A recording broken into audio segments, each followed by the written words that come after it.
Fala galera, eu tô gravando esse vídeo com esse microfone aqui, ó. Vocês vão perceber que o som está diferente. E eu quero saber de vocês, se vocês preferem com esse microfonezinho ou sem o microfone. Eu particularmente achei melhor sem o microfone, mas eu quero ouvir de vocês.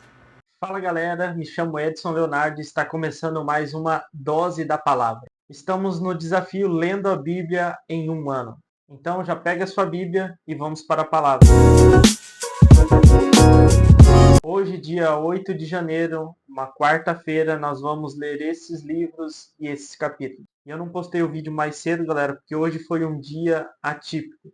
A memória do meu celular lotou, eu cheguei aqui 3 horas da manhã para fazer o vídeo para vocês, até às 7 horas da manhã estar no YouTube, mas não deu certo, o celular travou, não dava para fazer vídeo. Então, por esse motivo, o vídeo está saindo um pouquinho mais tarde, mas amanhã a gente já volta ao normal, porque eu consegui arrumar o celular, tá bom? E a gente aprende com isso, porque no meio das dificuldades a gente tem que buscar ler a palavra de Deus. Constantemente a gente vai passar por isso no nosso dia a dia. Coisas vão acontecer diferentes daquilo que a gente planejou, mas a gente deve ter disciplina para ler a palavra de Deus. A gente deve persistir, a gente deve avançar. Amém? Então já pegue sua Bíblia. Vamos lá em Gênesis capítulo 18, versículo 16. Depois da refeição, os visitantes se levantaram e olharam em direção a Sodoma. Quando partiram, Abraão os acompanhou para despedir-se deles. Então o Senhor disse: Devo esconder meu plano de Abraão? Afinal, Abraão certamente se tornará uma grande e poderosa nação, e todas as nações da terra serão abençoadas por meio dele. Eu o escolhi para que ordene a seus filhos e às famílias dele que guardem o caminho do Senhor, praticando o que é certo e justo. Então farei por Abraão tudo o que prometi. Portanto, o Senhor disse a Abraão: ouvi um grande clamor vindo de Sodoma e Gomorra, porque o pecado dessas duas cidades é extremamente grave. Descerei para investigar se seus atos são, de fato, tão perversos quanto tenho ouvido. Se não forem, quero saber. Os outros visitantes partiram para Sodoma, mas Abraão permaneceu diante do Senhor. Aproximou-se dele e disse: exterminará tanto os justos como os perversos? Suponhamos que haja 50 justos na cidade. Mesmo assim, os exterminará e não os pouparás por causa deles? Claro que não farias tal coisa, destruir o justo com o perverso. Afinal, estaria tratando o justo e o perverso da mesma maneira. Certamente não farias isso. Acaso o juiz de toda a terra não faria o que é certo? O Senhor respondeu: se eu encontrar 50 justos em Sodoma, pouparei a cidade toda por causa deles. Abraão voltou a falar: embora ou seja apenas pó e cinza, permita-me dizer mais alguma coisa ao Senhor. Suponhamos que haja apenas 45 justos e não 50. Destruirá a cidade toda por falta de 5 justos? O Senhor disse: se encontrar ali 45 justos, não a destruirei. Abraão levou seu pedido ainda mais longe. Suponhamos que haja apenas 40. O Senhor respondeu: por causa dos 40, não o destruirei. Por favor, não fiques irados comigo, meu senhor, suplicou Abraão. Permita-me falar. Suponhamos que haja apenas 30 justos. O Senhor disse: se encontrar ali 30 justos, não a destruirei. Abraão prosseguiu: uma vez que tive a ousadia de falar ao Senhor, permita-me continuar. Suponhamos que haja apenas 20. O Senhor respondeu: por causa dos 20, não a destruirei. Por fim, Abraão disse: Senhor, não fiques irado comigo, por eu falar mais uma vez. Suponhamos que haja apenas 10. O Senhor respondeu: por causa dos 10, não a destruirei. Quando terminou a conversa com Abraão, o Senhor partiu, e Abraão voltou para sua tenda. Gênesis capítulo 19. Ao anoitecer, os dois anjos chegaram à entrada da cidade de Sodoma. Ló estava sentado ali. Ao avistá-lo, levantou-se para recebê-los. Deu-lhe boas-vindas e curvou-se com o rosto no chão e disse: meus senhores, venham à minha casa para lavar os pés e sejam meus hóspedes essa noite. Amanhã poderão levantar-se cedo e seguir viagem. Não, responderam eles. Passaremos a noite aqui na praça da cidade. Mas Ló insistiu muito e por fim eles os acompanharam até sua casa. Ló lhes preparou um banquete completo com pão fresco, sem fermento, e eles comeram. Ainda não tinha ido se deitar quando todos os homens de Sodoma, jovens e velhos, chegaram de toda parte da cidade e cercaram a casa, gritando para Ló: onde estão os homens que vieram passar a noite em sua casa? Tragam-nos aqui fora para nós, para que tenhamos relações com eles. Ló saiu para conversar com os homens e fechou a porta atrás de si. Por favor, meus irmãos, não cometam tanta maldade, suplicou. Escutem, tenho duas filhas virgens. Deixe-me trazê-las para fora e vocês poderão fazer com elas o que desejarem. Mas, por favor, deixe os homens em paz, pois são meus hóspedes e estão sob minha proteção. Saia da frente, gritaram eles. Esse sujeito é um estrangeiro que se mudou para a cidade e agora age como se fosse nosso juiz. Faremos a você coisas bem piores do que aos seus hóspedes. Então partiram para cima de Ló, tentando arrombar a porta. Os dois anjos, porém, estenderam a mão, puxaram Ló para dentro da casa e trancaram a porta. Depois cegaram todos os homens, jovens e velhos, que estavam à porta, de modo que eles se cansaram e desistiram de invadir a casa. Então os anjos perguntaram a Ló: Você tem outros parentes na cidade? Tire-os todos daqui, genro, filhos ou qualquer outro parente, pois estamos prestes a destruir toda a cidade. O clamor contra ela é tão grande que chegou ao Senhor, e ele nos enviou para destruí-la. Então Ló correu para avisar os noivos de suas filhas: Saiam depressa da cidade.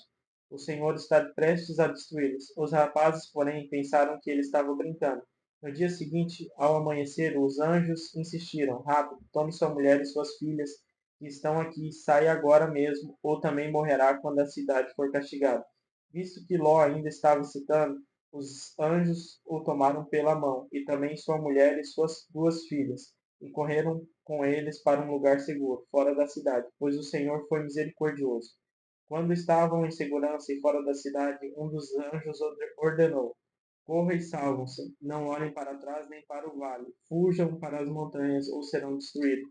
Mas Ló suplicou: Não, meu senhor, os senhores foram muito bondosos comigo, salvaram minha vida e mostraram grande compaixão. Não posso, contudo, ir para as montanhas. A calamidade também me alcançaria ali, e bem depressa eu morreria. Vejam, aqui perto há um vilarejo, é um lugar bem pequeno. Por favor, deixe-me ir para lá e minha vida será salva. Está bem, disse o anjo. Atenderei o seu pedido. Não destruirei o vilarejo, mas vá logo. Fuja para ele, pois não posso fazer nada enquanto você não chegar lá. Isso explica por que a vila era conhecida como Zoar. Ló chegou a Zoar quando o sol aparecia no horizonte. Então o Senhor fez chover do céu fogo e enxofre sobre Sodoma e Gomorra. Destruiu-as completamente, além das outras cidades e vilas da planície, e exterminou todos os habitantes e toda a vegetação. A mulher de Ló, porém, olhou para trás enquanto o seguia, e se transformou numa coluna de sal. Naquela manhã, Abraão se levantou cedo e correu para o lugar onde tinha estado na presença do Senhor. Olhou para a planície em direção a Sodoma e Gomorra e viu colunas de fumaça subindo do lugar onde eles estavam ficando nas cidades, como fumaça de uma fornalha. Contudo, Deus atendeu ao pedido de Abraão e salvou Ló, tirando-o do meio da destruição que engoliu as cidades da planície. Algum tempo depois, Ló deixou Zoar, pois tinha medo do povo de lá, e foi morar numa caverna das montanhas com suas filhas. Certo dia, as filhas mais velhas disse à irmã: Nesta região não resta homem algum com quem possamos ter relações, como fazem todas as pessoas, e logo nosso pai será velho demais para ter filho. Vamos embebedá-lo com vinho, e então nos deitaremos com ele.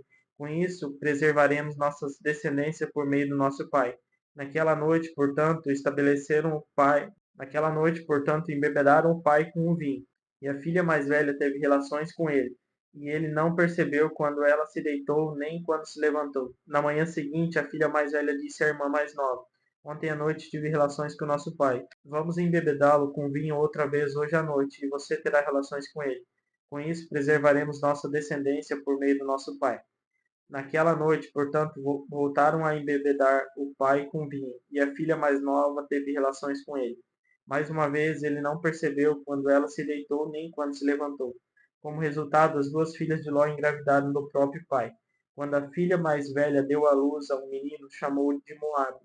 Ele se tornou o antepassado do povo conhecido até hoje como Moabitas. Quando a filha mais nova deu à luz a um menino, chamou-o de Beamim. Ele se tornou o antepassado do povo, conhecido até hoje como Amonitas. Vamos para Mateus, capítulo 6, do versículo 25 até o capítulo 7, versículo 14. Por isso eu lhe digo que não se preocupe com a vida diária, se terão o suficiente para comer, beber ou vestir. A vida não é mais do que comida, e o corpo não é mais do que roupa. Observem os pássaros. Eles não plantam, nem colhem, nem guardam alimento em celeiro, pois o seu Pai Celestial os alimenta. Acaso vocês não são muito mais valiosos que os pássaros? Qual de vocês, por mais preocupado que esteja, pode acrescentar ao menos uma hora à sua vida? E por que se preocupar com a roupa? Observe como crescem os lírios do campo. Não trabalham nem fazem roupas, e no entanto, nem Salomão, nem toda a sua glória se vestiu como eles.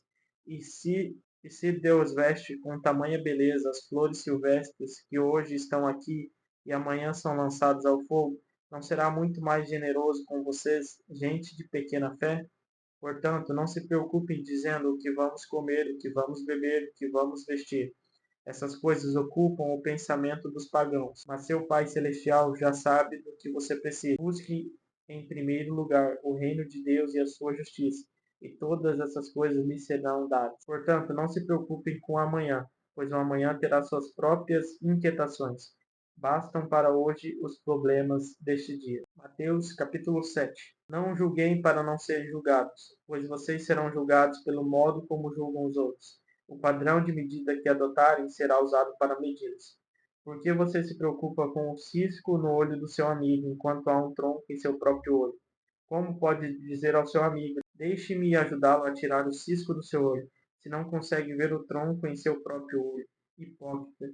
Primeiro livre-se do tronco em seu olho, então você verá o suficiente para tirar o cisco do olho do seu amigo.